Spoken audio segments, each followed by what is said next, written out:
Daisy the diesel railcar's work in the countryside was full of surprises. She was frightened of bulls and cows, and she remained very lazy and stubborn.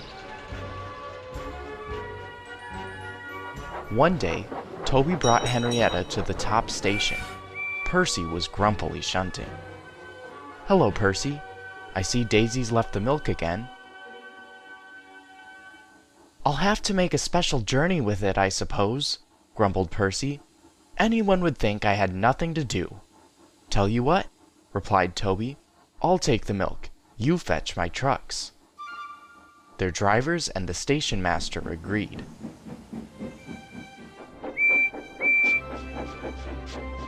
Percy trundled away to the quarry. He had never been there before.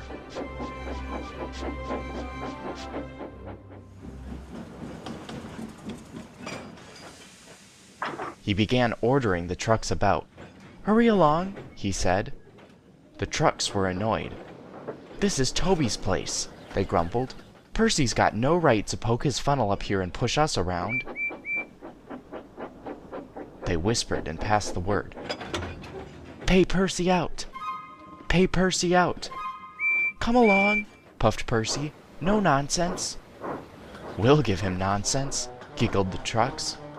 But they followed so quietly that Percy thought they were completely under control.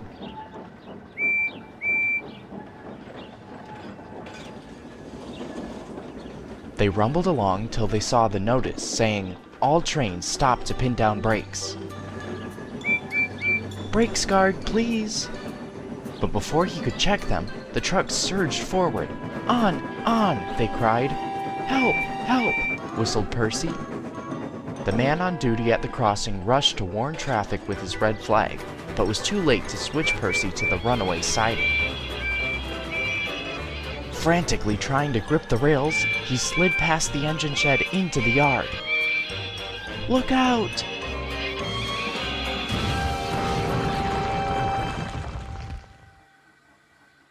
The brake van was in smithereens.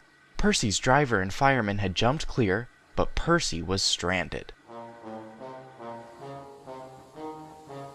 The Fat Controller arrived the next day. Toby and Daisy had helped to clear the wreckage, but Percy still stood on his perch. "We must now try," said the Fat Controller crossly, "to run the branch line with Toby and a diesel. You have put us in an awkward predicament." "I'm sorry, sir." "You can stay there till we are ready. Perhaps it will teach you to be careful with trucks." Percy sighed. The trucks groaned beneath his wheels. He quite understood about awkward predicaments. The Fat Controller spoke severely to Daisy, too. "My engines work hard. I send lazy engines away."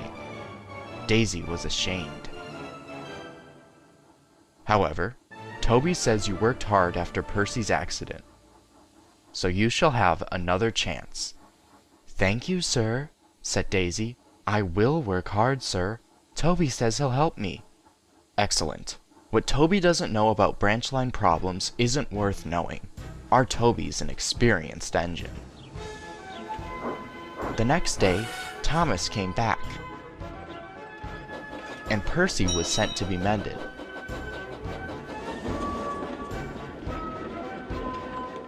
Annie and Clarabelle were delighted to see Thomas again, and he took them for a run at once.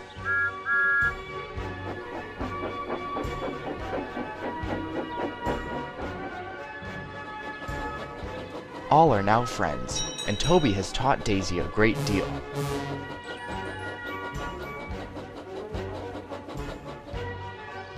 She shoot a cow off the line all by herself the other day. That shows you, doesn't it?